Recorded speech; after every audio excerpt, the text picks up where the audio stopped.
तो आज यहाँ मैं डिस्कस करने वाला हूँ कि नए लोग शेयर मार्केट में कैसे और कहाँ से शुरुआत करें। ओके, तो चलिए इसको हम लोग अभी समझते हैं। तो इसको करने के लिए सबसे पहले आपको क्या करना होगा, सबसे पहले आपको एक डीमैट अकाउंट ओपन करना होगा। तो अब हम लोग डीमैट अकाउंट कैसे ओपन करेंगे, तो उसके लिए सबसे पहले आपको गूगल पे जाना है। गूगल पे जाने के बाद यहाँ पे आपको लिखना है demat account. Okay, demat account लिखने के बाद देखिए यहाँ पे 2-3 वेबसाइट है। यहाँ पे ICICI डायरेक्ट में ओपन कर सकते हैं, 5 पैसे में ओपन कर सकते हैं, एंजल वन में ओपन कर सकते हैं, बजाज फिनसर्व में ओपन कर सकते हैं, अपस्टॉक्स में ओपन कर सकते हैं और ग्रो में ओपन कर सकते हैं। किसी में भी ओपन कर सकते हैं। किसी के भी लिंक पे अगर आप जाएंगे, जैसे 5 पैसे पे मैं क्लिक करता हूँ, किसी के भी लिंक पे अगर आप जाएंगे तो वहाँ पे फिर वो वेबसाइट जो रीडायरेक्ट कर देगा। ओके, रीडायरेक्ट होने के बाद यहाँ पे अपना आपको मोबाइल नंबर डालना, उसके बाद फिर प्रोसेस आगे बढ़ जाएगा। अगर यहाँ से आपको समझ में नहीं आ रहा तो मैं वीडियो के डिस्क्रिप्शन में लिंक डाल दूँगा अकाउंट ओपनिंग का। ओके, तो जब आप अकाउंट ओपन कर लेंगे उसमें 2-3 दिन का टाइम लगेगा, उसके बाद आपका अकाउंट ओपन हो जाएगा। अकाउंट ओपन होने के बाद उसमें यूज़र ID आपको मिलेगा, पासवर्ड मिलेगा, जिससे ही आप लॉगिन कर पाएंगे। अगर आप अपना अकाउंट जीरोधा में खोलते हैं तो ये आपका इंटरफेस रहेगा। ठीक है, यहाँ से आप कोई भी स्टॉक लाइक रिलायंस, आप कोई भी स्टॉक यहाँ पे लिख के ऐड कर सकते हैं। ओके, रिलायंस, टाटा मोटर्स, जो भी आपका, टाटा कॉफ़ी, टाटा मोटर्स, जो भी आपका मन हो यहाँ पे आप ऐड कर सकते हैं। अगर आप जीरोधा में अगर ओपन करेंगे तो ये आपका इंटरफेस रहेगा। अगर आप कोटक सिक्योरिटीज़ में ओपन करेंगे तो आपका इंटरफेस ये रहेगा। ओके, और यहाँ पे भी आप ऐड कर सकते हैं, जैसे लाइक मुझे ऐड करना है JSW स्टील। ओके, देखिए यहाँ से मैंने ऐड किया तो ये ऐड हो जाएगा। ओके, और अगर आपका अकाउंट अपस्टॉक्स में है तो आप यहाँ से भी ऐड का, तो आपका अपस्टॉक का इंटरफेस ये रहेगा। आप देखिए यहाँ पे ऑलरेडी स्टॉक्स स्क्रिप्ट ऐड है, तो मैं यहाँ पे लाइक कुछ भी करता हूँ, कोई भी स्टॉक यहाँ पे मैं लेता हूँ। ठीक है, लाइक यहाँ पे मैं डालता हूँ, एक सेकेंड, हिंदुस्तान यूनिलीवर यहाँ पे मैं ऐड करता हूँ। ओके, जस्ट फॉर एग्जांपल देखिए लाइक हिंडाल्को।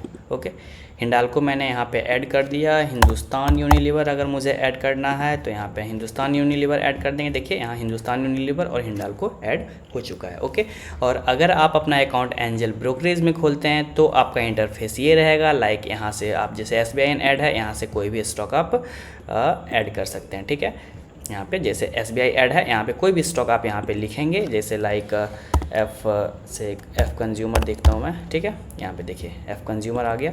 अब इसको ऐड कर लेंगे तो ये स्टॉक यहाँ पे ऐड हो गया। ओके, तो ये आपका वॉच लिस्ट में ऐड हो चुका है। तो अब यहाँ पे मैंने ये डिस्कस कर दिया है कि आपको जो है शुरुआत कहाँ से करनी है, तो कहाँ से करनी है। सबसे पहले आपको एक डीमैट अकाउंट की ज़रूरत पड़ेगी, जो कि डीमैट अकाउंट आप खोल लेंगे। ओके, जो कि मैंने यहाँ पे प्रोसेस बता दिया है।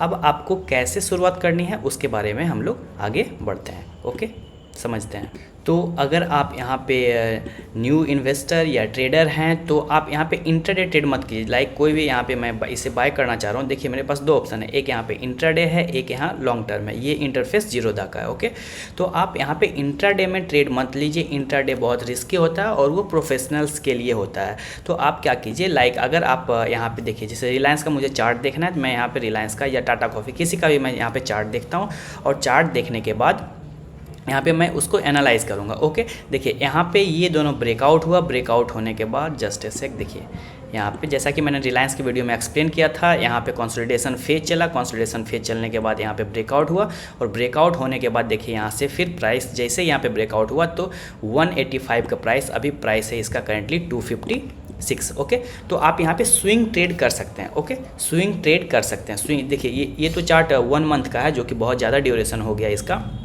आप जो है 2 दिन 3 दिन का भी चार्ट पे लगा के यहाँ पे ट्रेड कर सकते हैं कि मैंने आज लिया, फिर मैं नेक्स्ट डे उसको बेच दूंगा या उसके नेक्स्ट डे बेच दूंगा। ठीक है, तो यहाँ पे अगर आप नए आए हुए हैं तो यहाँ पे आप इंट्राडे ट्रेड करने का कोशिश नहीं कीजिए। आप हमेशा कोशिश कीजिए कि मैं यहाँ पे लॉन्ग टर्म के लिए ट्रेड करूँ। लॉन्ग टर्म के लिए इन द सेंस कि 2 दिन 3 दिन कम से कम आप स्विंग ट्रेड के लिए ट्रेड कीजिए। ओके, तो इसको आप समझिए अच्छे से।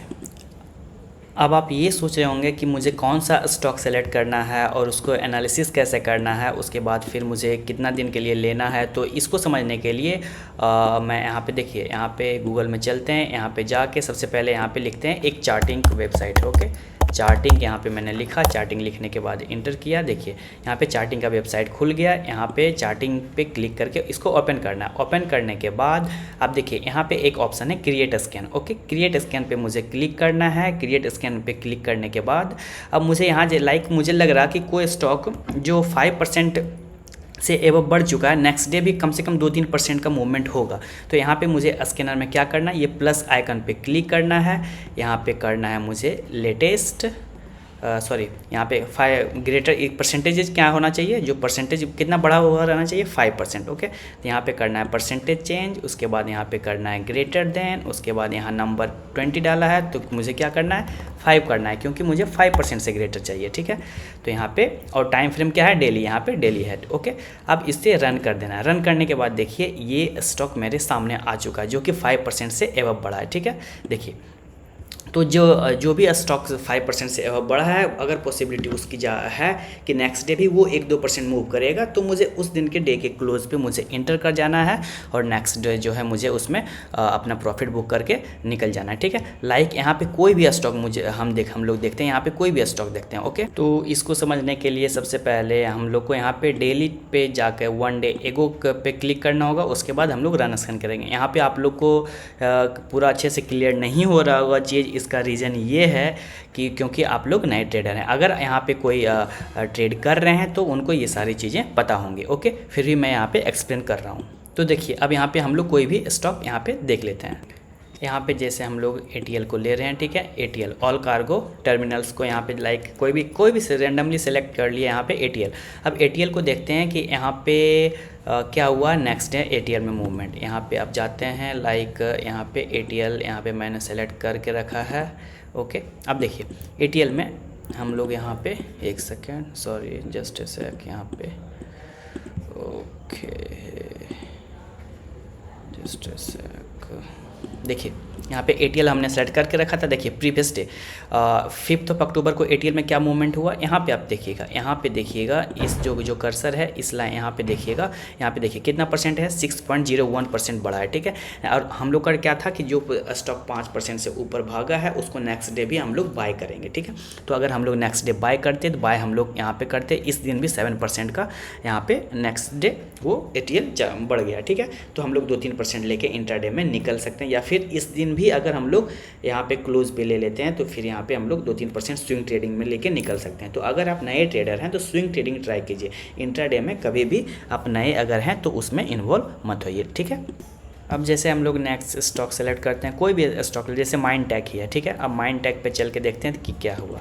यहाँ पे सेलेक्ट करते हैं माइंडटेक। ओके, तो माइंडटेक में देखिए यहाँ पे क्या हुआ 5% से जो एवं जिसे यहाँ पे देखिए इस दिन क्या है 5.42% का यहाँ पे क्लोज हुआ है बढ़ के। ठीक है, तो अब मुझे क्या करना है, इस दिन हम लोग यहाँ पे अगर इसके क्लोज पे ले लेते हैं तो नेक्स्ट डे क्या है ये 18% के से भी ऊपर गया है स्टॉक। ठीक है, हम मुझे 18% नहीं पता कि 18% जाएगा, बट बीच का 3-4-5% तो हम लोग कैच कर ही सकते हैं। तो उसको यहाँ पे हम लोग कैच करके यहाँ से हम अगर हम लोग यहाँ पे भी एंट्री करते हैं 180 पे भी एंट्री करते हैं तो भी आप देखिए कि ये 8% हो जाता है यहाँ पे। ठीक है, टोटल यहाँ पे बढ़ जाता है 13% के आसपास। अगर बीच में कहीं पे भी निकलते हैं तो 4 से 5% देखिए आराम से हम लोग यहाँ पे इजीली कैच करके निकल सकते हैं। तो ये मैंने जस्ट एन एग्जांपल दिया आप लोग के सामने कि कोई भी यहाँ पे चार्टिंग पे आके आप जिसका परसेंटेज चेंज प्रीवियस डे देखिए यहाँ पे 1 डे वो है लगा हुआ है। ठीक है, प्रीवियस डे अगर 5% से ऊपर का मूवमेंट हुआ है तो नेक्स्ट डे भी वो बढ़ेगा। ठीक है, ऐसा फिक्स नहीं है। तो इस पर अगर आप एनालिसिस करेंगे तो जाके अच्छे से समझेंगे। ठीक है, जिसमें 5% से ज़्यादा मूवमेंट हुआ, जिसमें 6% से ज़्यादा मूवमेंट हुआ, तो ये ऐसे आप स्विंग ट्रेडिंग में ही ट्राई कीजिए नए ट्रेडर्स, उसको वो आप इंट्राडे में मत इन्वॉल्व होइए। और फ्यूचर ऑप्शंस में तो आप एंट्री कीजिए ही मत, क्योंकि वो बिल्कुल प्रोफेशनल्स के लिए है और वो न्यूबीज़ के लिए नहीं है। ओके, तो अगर आपको सही में ट्रेड करना है और यहाँ से कुछ लेके जाना है घर, तो आप स्विंग ट्रेडिंग में कीजिए।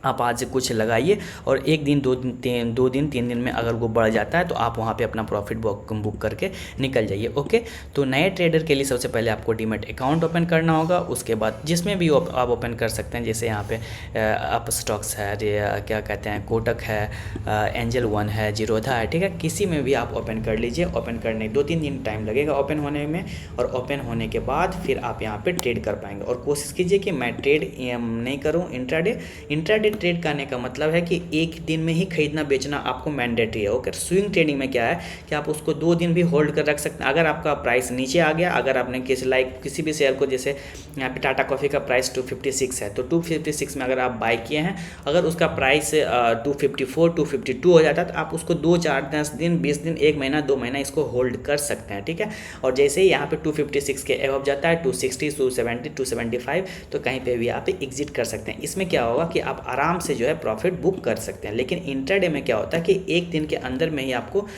उसको सेल करना रहता है, तो उसमें नए लोगों के लिए, चूँकि आप एक्सपर्टीज़ आपके पास नहीं है, तो यहाँ पे आपको बिल्कुल यहाँ पे प्रॉब्लम होगी। ओके, तो इस बात को आपको समझना है कि हमको जो है स्विंग ट्रेडिंग में ही ट्रेड करना है, और इंट्राडे में ट्रेड करने का मतलब है कि आपको उस सेम डे में आपको बेच के निकलना पड़ेगा, तो ये बहुत रिस्की है न्यू ट्रेडर्स के लिए। ठीक है, तो अब आप अगर आप इन्वेस्टमेंट करना चाहते हैं तो कोई दिक्कत नहीं है, इन्वेस्टमेंट बेस्ट तरीका है पैसा बनाने का। तो लेकिन अगर आप ट्रेडिंग करना चाहते हैं, अगर आपका कैपिटल छोटा है, तो अगर आप ट्रेडिंग करना चाहते हैं तो ट्रेडिंग करने के लिए आप स्विंग ट्रेडिंग ही यूज कीजिए। ओके, तो ये तो था कि नए लोग यहाँ पे मार्केट में कैसे आए। Okay, so thank you for watching, bye bye for now.